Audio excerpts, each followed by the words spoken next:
done by the intertribal connections that we have. It began with the Woodlands, with the Potawatomi, with the Anishinaabe here, and we call it a smudging activity that purifies all of us. Through the ceremony, through the action, it's almost an anointment. We're going to light our mixture here and our gifts, and actually it's made up of 4 medicines. Tobacco, which is a gift to the Creator that we always must present.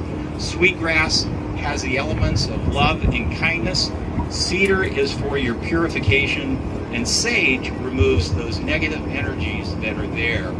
And what we do with this, we will ask you if you would like to participate in this smudging activity, in that what we will do is light our medicines here, and with the smoke, that you will be anointed with that. And with that anointment of the smoke, you say your prayers, and then the smoke will raise those prayers to the Creator so that you will be heard. So this is the type of ceremony that we all participate here. And again, we're thankful to the Anishinaabe for this and allowing us to share this. So we're going to light our medicines.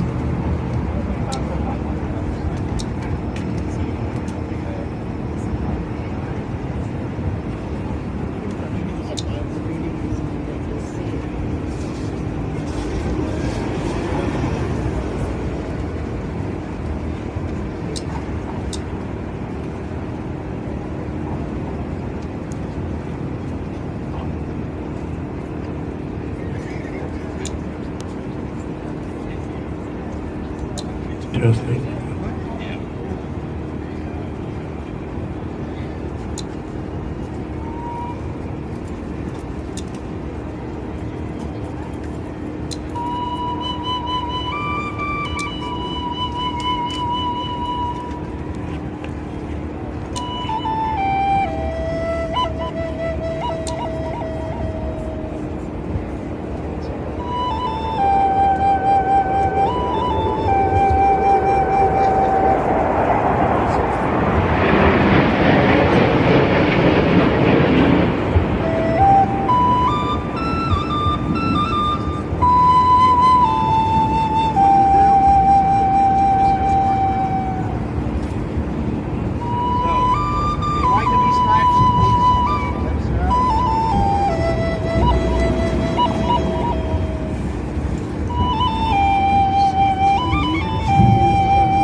Blessing to you all, and may the Creator walk with you, provide you wisdom, guidance, comfort, and let's all do everything in our power to help others here. This is what this is all about, the partnership between Jumpwick, DuSable, and Kitty Hawa. So it's a community of inclusion. So let's all live that in all of our actions today. And would like to thank Dennis Downs. He is a tremendous supporter of our community, a renowned artist, sculptor, historian, author. The list goes on. So thank you very, very much, Dennis, for all that you've done and for helping us here today. And then we have Bill Buchholz, who's providing our music, and is a tremendous, wonderful artist out here. So thank you all very much. And sirs, thank you so much for allowing us to be here. Thank you very much, Andrew and Dennis and William. We appreciate your participation as we do every year. I must say, actually, even though I may not know the details of Potawatomi and Native American culture, this is the part that may be universal. That when you go to Japan, you go to the Japanese temples, they do some of that ritual. In Haitian Vodou, they also do some of that ritual. So it is a generally accepted way of purifying yourself and connecting to the higher spirits. So we definitely appreciate the help of Andrew and Dennis for doing this. Now, I was told again by my bosses that I needed to get a few people to come and stand behind me so they can be part of all the pictures. So I'm gonna ask Consul Emmanuel to move behind, Consul Dagon to also move behind there, as well as the Park District representative, Heather Gleason. Please come right here as well. We would appreciate that. Juanita. And as well, I'm told that the executive director of Friends of the Parks has joined us. Juanita, where are you? Behind you? Oh, here you are, Juanita. Thank you for coming. As I said earlier, in fact, the DuSable Park Coalition was started around 2000, 2001, 2002 by Friends of the Parks. And since then, they've been coordinating this coalition with the main purpose of getting the DuSable Park built. So every year we have Juanita say a few words of welcome. Hello everyone, thanks for being here, and as usual, under the occasional noise of the Air and Water Show, I'll just take a second to say thanks to all the many partners as this coalition continues to grow and grow, and the interest continues to grow and grow in the history and the legacy of DuSable and Kitty Hawa, and in the actualization of DuSable Park, which we can almost sort of taste now. It's been a really long time. Friends of the Park is so pleased to play a coordinating role, but most importantly, it's the friends who are leading the program today who really center this work. And as Friends of the Parks really believes, we think the communities that are most impacted and most represented should really be at the center of the activity. So I'm here as a Puerto Rican to hang out with my Haitian friends, and occasionally we get to dance some merengue, which is really cool, and to support this. But I just want to give it right back to Serge, who also served on Friends of the Parks board for 20 years to make sure that all of this happened. But to the many steering committee members, the folks who are currently working with the Park District as well on the framework plan steering committee, many of whom are also in the DuSable Park Coalition. So many of you are all here today, so thanks so much for being here.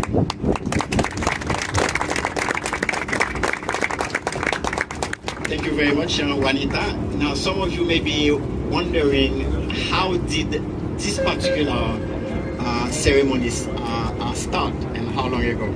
Well, we have to give credit to a group of women back in the middle of the last century who, when they found out that Jean-Baptiste Point du Sable and not John Kenzie was the founder of Chicago, that's when historians finally discovered, oh my God, before John Kenzie, there was that black man who was there for 20 years. And in fact, Kenzie bought his home from DuSable, and that's how the state of Illinois and the city of Chicago officially recognized Jean-Baptiste Point du Sable as the founder of Chicago.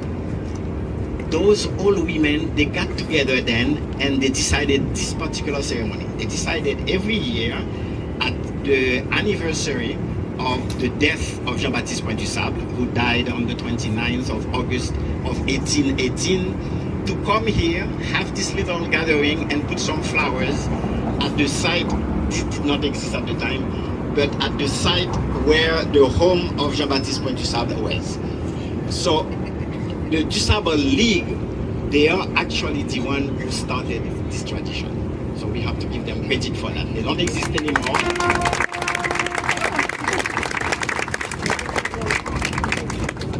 After the DuSable League, when they kind of ceased to exist, another organization called Friends of DuSable, they picked up the torch and they started having this ceremony every year until again they became less active.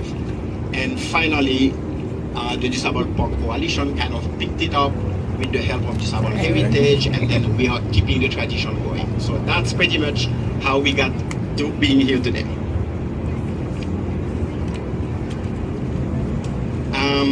Now, we're gonna move to the next part of this event, but before I do that, I wanted to recognize 3 recent but important partners in the recognition and the celebration of Jean-Baptiste DuSable. They are important to us because they are the future. They are bringing the youth and the students. The first group is the University of Illinois at Chicago, represented here by Professor Abiade. A few years ago, Professor Abiade approached DuSable Heritage to tell us that they wanted to be part of that celebration, and they were just about to create a new scholarship to be named after Jean-Baptiste DuSable because of his example that he gave, being a successful businessman. And then the focus of this scholarship will be to attract minority students in the sciences. So that scholarship has been going on now. It's in its 3rd year, and the students, you can see them with their t-shirt from University of Illinois. They are all here with us, and Professor Abiade drags them every year to come to this event. Right, Professor?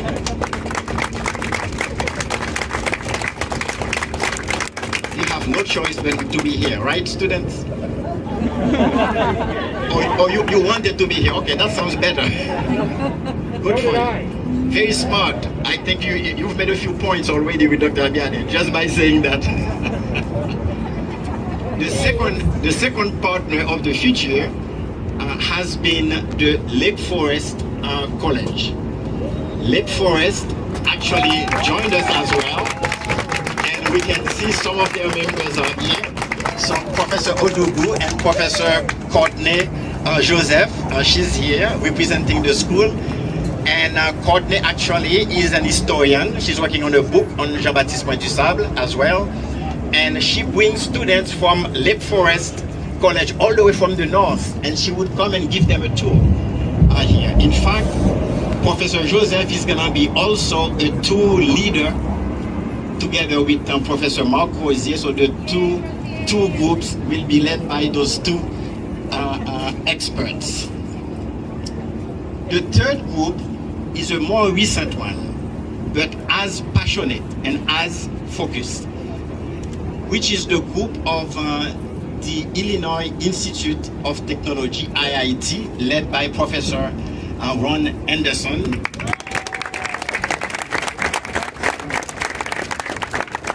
Those students, not only they said they were interested in DuSable and his life and all that, but they actually went ahead and they created a whole exhibit where they express what the future DuSable Park should look like. And they came up with 6 different designs that I'm sure that the Park District will gonna be using and be inspired by. And that was all that. So thank you so much, Professor Anderson, for leading that effort.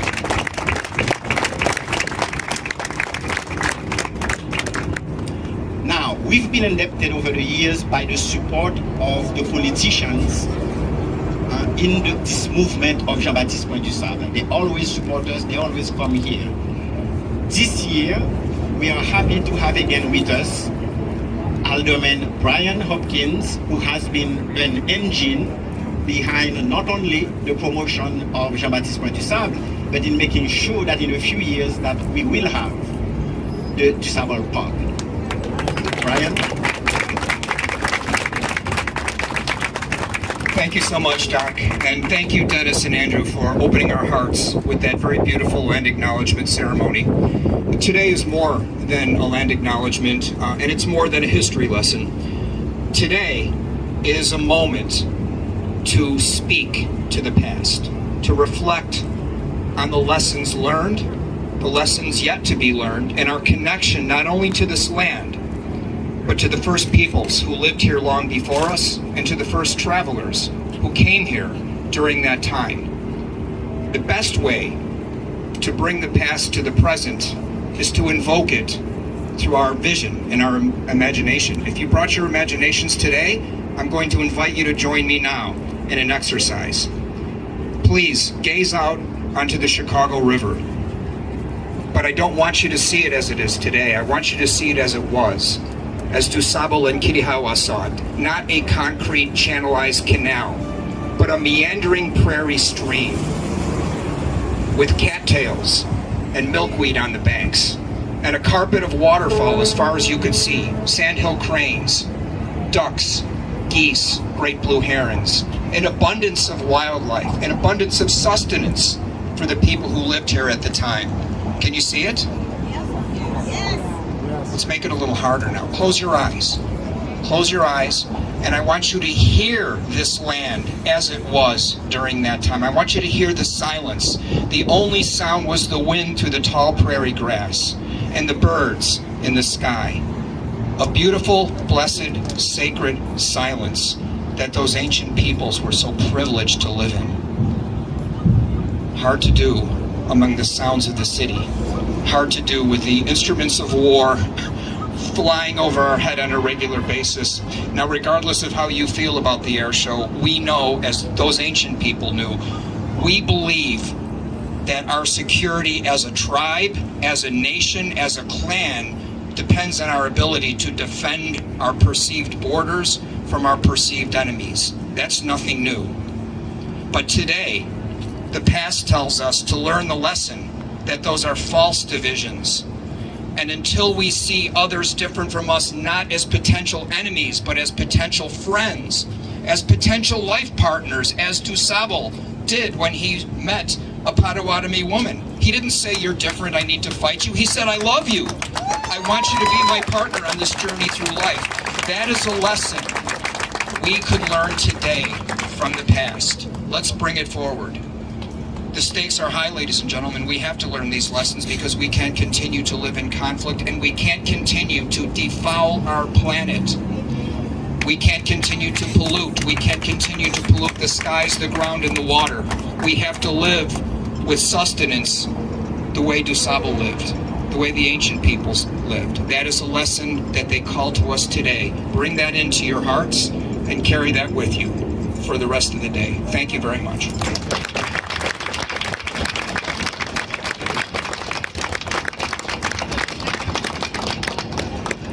Thank you, Brian. I must say that I've always known Brian as a politician, but I didn't know him as a poet or a motivational speaker.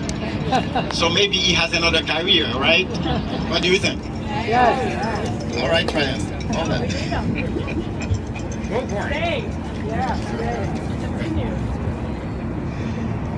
Okay, so after those inspiring words from Alderman Hopkins, and by the way, it is important that not only the Alderman emphasize the fact that we are all in this together, and when we come in somebody's land, we need to work with them. But he also emphasized the fact that Jean-Baptiste Point DuSable was the first immigrant. And we nowadays, we know what we are dealing with in this country and in the world actually with what to do with immigrants. Well, Jean-Baptiste Point DuSable was the perfect example what immigrants can do when they are well received and they are nurtured. They can actually build cities. So let us not forget that. That's an important lesson.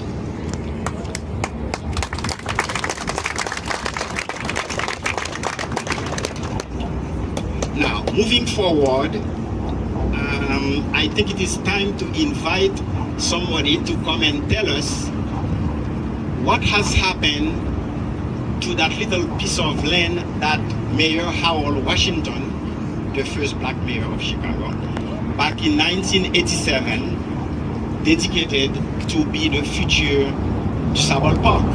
After so many years, this has remained the only non-developed piece of land on the lakefront. And so we are very anxious about that. So we're gonna ask Heather Gleason, the representative of the Chicago Park District, to come and tell us about the future DuSable Park. Heather? Hello, everyone. Thank you so much, Serge. My name is Heather Gleason. For those of you who don't know me, I'm the Director of Planning and Construction for the Chicago Park District. And on behalf of the Chicago Park District and our Superintendent and CEO, Rosa Escareno, who unfortunately could not be with us this morning, thank you all for being here. We look forward to this event every year, and this commemoration and what I'm about to tell you about our development of DuSable Park is very, very important to us, and I know many of you in the community. So thank you very much for having us here. With me today are several new staff members from the Park District. If you want to wave, Rachel Everson and Matthew Santagata, who will also be working with us on the park. And then also we have Sheena Chow from our design team, which some of you probably have met. She's waving in the back there. Thank you, Sheena, from the DuSable Park Design Coalition, which is made up of Brooks Architecture and Carol Ross Barney Architecture. So our steering committee and the public have given us wonderful comments on the first iteration of the design. You can see those images on our website at the Chicago Park District. And they are busy trying to respond to all of those comments because all of you gave us a lot of good ideas and suggestions. So we are still working on the next iteration of design. But what comes next, I think, and I was thinking that next year I need to probably go before Alderman Hopkins because I can't match his elegant speech. But on the other hand, I'm glad I went after him because he reminded us that it's time for us to not just evoke the past, but to find out how we represent it on the site and have a very important and high-stakes conversation about how we move forward with the history on the site represented through elements of the park as well as artwork as we go forward. So in the next couple of months, we're going to be reconvening the public as well as our steering committee to have that very important conversation about Jean-Baptiste Point du Sable as well as how we address all of our Potawatomi partners and our indigenous tribes and try to bring all of us together to have that really important conversation where we're coming together to decide how the park will look in the future. So we're really excited to have that conversation, so more to come soon. And just to give you a little bit of an update on the construction, I know everyone always asks me, when are we going to have the park built? So we do believe that Related Midwest, which is building the building before they build the park, will be starting soon on their construction project. And then when they're done with their construction, then we move in and do the park. So our job now as the public and the community is to come together and really work on the design together and have a design that we can all be proud of so that we can in the next few years see this park finally come to reality. So thank you so much to the Coalition and to the Heritage Association for all of your hard work and more hard work to come. Thank you so much on behalf of the Chicago Park District.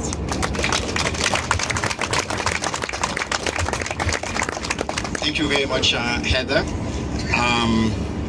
Did I hear from Heather that next year at this time, our next event is going to take place on the DuSable Park? Is that what I just heard?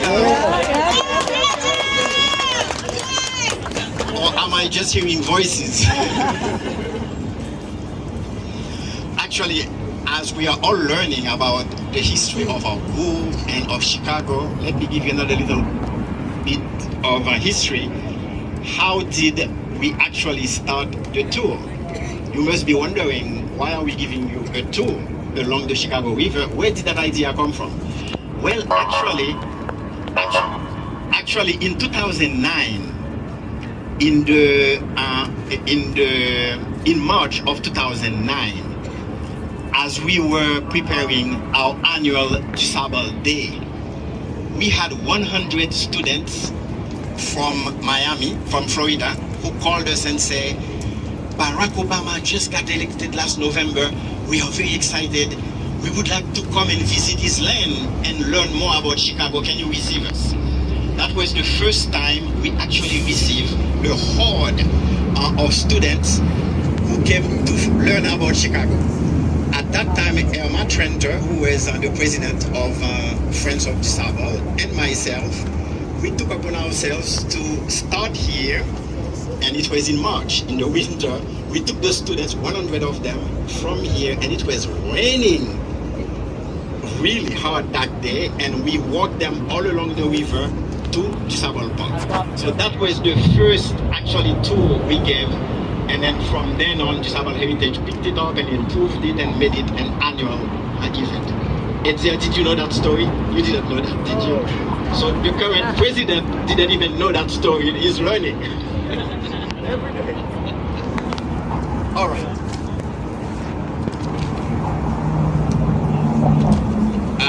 Actually, we are almost at the end of this event, but there is one more thing we wanted to do this year. We've had so much interest through Facebook and other social media, people asking us about Jean-Baptiste DuSable, DuSable Day, and the DuSable Commemoration, and more we've had people coming from Wisconsin, Ohio, Indiana, and Michigan to participate in this event. So therefore, we thought this year we would ask Nicolas Paul, who is currently on the board of DuSable Heritage, but he lives actually in Ohio. And we wanted him to say a couple welcoming words, especially for all the people who are not from Chicago. And why are people not living in Chicago interested in DuSable anyway? Thank you, Dr. Bellwood. First, I'd like to thank some people make a really sacrifice for being here. Some of us traveling, some of us travel far away. And thanks to Voice of America, every year have been partnered with us for the last 3 years. Joe Bear, thank you for making the trip from DC. And one of the things about this, every year I'm seeing more and more people, which is our story about the South. It's not about Chicago only. And I have more interest from people from throughout the Midwest, just like Jean-Baptiste DuSable had business done from people all the way across from Canada. So I like to thank, number one, anyone who have made a trip from out of Chicago to be here. I'll thank you for, and I want this program every year to continue to grow. It should not be about just Chicago. The DuSable Store should be a worldwide movement. And we just actually have a new partner named Lisa. Are you here? Lisa Khan is actually the director from the French Corridor, which is pretty much have a good coverage of the Midwest. I want to thank you, Lisa, for being here. And it's not a one-man job. More and more I'm running to people, which is from everywhere, asking questions about this app. And I want that to continue. You can tell a friend, a family, and every one of us here, we're part of a movement. And I'll give a special thanks for Dr. Pierre-Louis, who have started this over 25 years ago. Yeah, I'm only on a board, what is it? It's 4 years? So, but he's like a veteran, so he's a veteran for the last 20 years. Continue every single day. I don't know how he does it. God bless him. But I want to thank you again for coming, especially the students who have made that effort to come here. You know, all our new friends, you know, from the French consulate, the Haitian consulate, the aldermen, to Lisa, we thank you for coming. And please bring friends next year. Thank you. Thank you very much, Paul. I'm looking forward for the day when you will be able to say that you've been around for 20, 25 years as well, carrying the torch, right? I won't be here at that time. So, but we are certainly grateful for all the people coming, driving from all those other states and to be part of this. So we really thank you and the rest of your group. I know some of them are still stuck on the road. They'll arrive later. So thank you so much. Now, before we move to the final act, which is putting the wreath around the neck of our good friend, Jean-Baptiste DuSable, in addition to recognizing the French Heritage Association and the French Corridor, we really would like to hear just for a minute of welcome for our other friends, those Francophiles who are also part of that experiment that Jean-Baptiste DuSable started. First, I'd like to ask Consul Tagan to come and say a word of welcome to our group. Of course, in French, sure. Thank you very much. Thank you for having me today. I've just been asked to say a couple of words in French, so I couldn't resist because promoting French language is something very important for French diplomats. And so I apologize for non-French speaking attendance, but you have to know that the MC told all the important stuff, so I do hope to see him next year as well. Merci beaucoup. Je suis fier et heureux d'être à cette commémoration aujourd'hui avec vous tous. Commémoration qui témoigne de la profondeur et de la vivacité de l'héritage francophone ici à Chicago.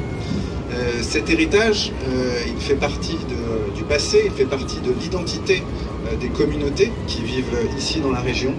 Mais comme ça a été extrêmement bien dit, ça fait aussi partie du futur. Et donc j'étais heureux de voir beaucoup d'étudiants ce matin. Ça fait partie du futur parce que c'est un moyen très important pour développer les relations, je pense, de Chicago avec le monde francophone, la France, le Canada, Haïti. C'est aussi un moyen très important, comme on l'a entendu, pour renforcer toutes les politiques d'inclusion qui permettent d'associer l'ensemble des communautés qui vivent ici dans la région de Chicago. Et la présence des représentants des natives était très importante ce matin, je pense. So in a nutshell and in English, you can count on us to promote, to highlight this Francophone heritage here in Chicago. We're very much determined to make it better known and to make the best use of it to promote better relations between communities here in Chicago. Thank you very much. Thank you very much, Consul. I was going to translate what you said, but I think you did it yourself. But yes, the relationship between the French culture and Chicago is so important because of the very beginning of Chicago. In fact, even before the beginning of Chicago, the French influence in the Midwest was so important with Marquette, Joliet, and La Salle, so that is well known, and we certainly appreciate that collaboration. Next, I'd like also for our other consul to say a few words of welcome in French or Haitian or English or whatever he chooses to do. And because also the connection between Haiti and Chicago is so important to us. Consul Emmanuel. Thank you very much. I'm truly humbled to be here this morning in this, taking part of this beautiful ceremony. I have to say thank you to Alderman Hopkins because the message of unity and harmony really reflected the ceremony put together by the indigenous people. Really, it was moving and beautiful.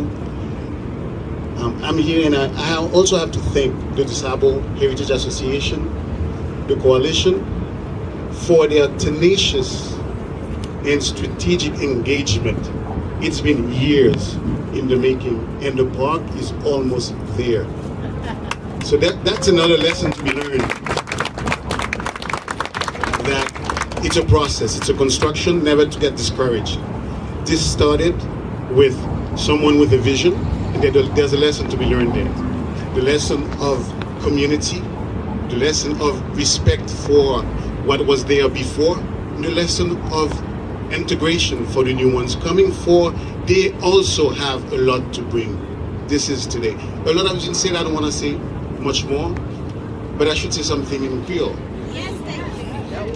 Pour frères nous actionnaires qui là et ça cap garder nous dans la télévision à travers Voix de l'Amérique, n'a dit yo merci pour présence yo, merci pour participation même en esprit avec cérémonie ça qu'a fait là, c'est une cérémonie qui témoigne de respect que nous gagnons pour un héritage commun, un héritage partagé. C'est pas seulement un héritage pour Haïti, mais un héritage pour natifs moun boy ici yo, parce que le DuSable devini, c'est eux qui te recevoir et c'est avec eux que te marié. Mais tout l'idée gagne vision avec eux pour construire ça fait là, je dis à qui c'est Chicago. Ensuite, n'a dit merci à DuSable Heritage Association, son groupe d'Haïtiens qui depuis longtemps a promis pour que DuSable joue une reconnaissance que le gain joué aujourd'hui là. Nous voyons que gain un parc à avoir construit plus de 20 ans d'engagement.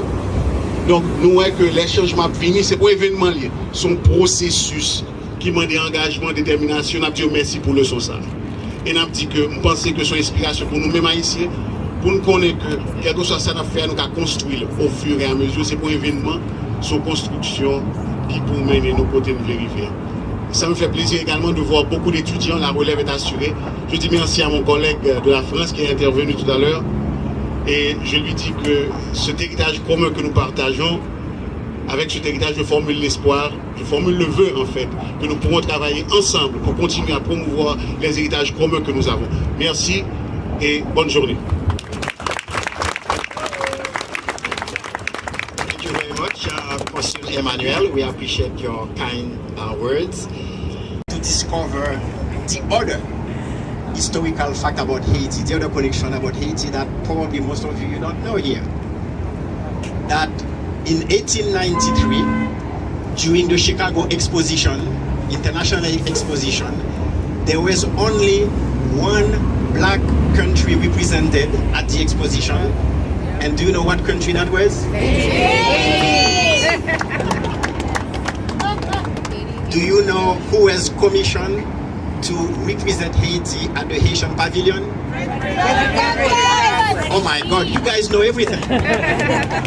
I'm being a bad teacher. Those students, they know more than the teacher. So exactly, so Voice of America has an interest. They wanted to know where are the remnants of that Haitian pavilion on the south side. So we took him there and we did find that stone with the plaque that says Frederick Douglass was in the Haitian pavilion in 1893. And then so hopefully this is something as a community we can resuscitate, we can revive. Let's go back and make sure we have a replica of that Haitian pavilion. Where is it? Where is it? Where is it?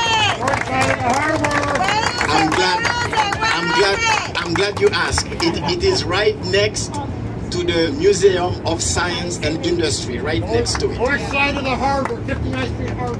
That's it. Did you know that the Museum of Science and Industry is the only building left from the Chicago Exposition of 1893? Well then, right next to it you have that stone. This is where the Haitian Pavilion was. We'd like to see that Haitian Pavilion coming up back to life again, a replica of it. So hopefully that's something that's going to happen to the help of all our friends here in the near future. Okay, so having said that, unless my bosses tell me there is something else that I forgot, if not, we're gonna move to the wreath laying, and for that I'm gonna ask Consul Emmanuel, Consul Taggart, and Heather Gleason to come to the front with Juanita Irizares to help us actually place the wreath around Jean-Baptiste Pointe-du-Sable.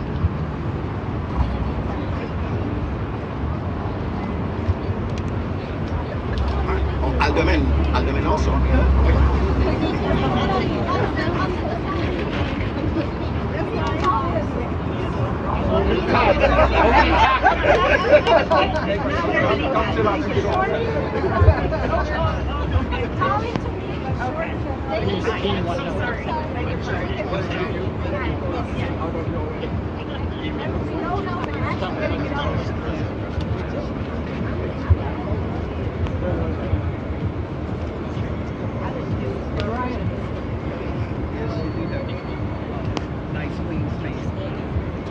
That's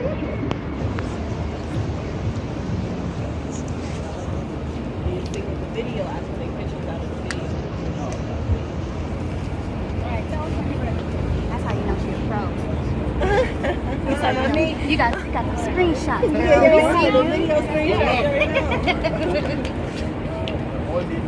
Why you are doing this for more pictures?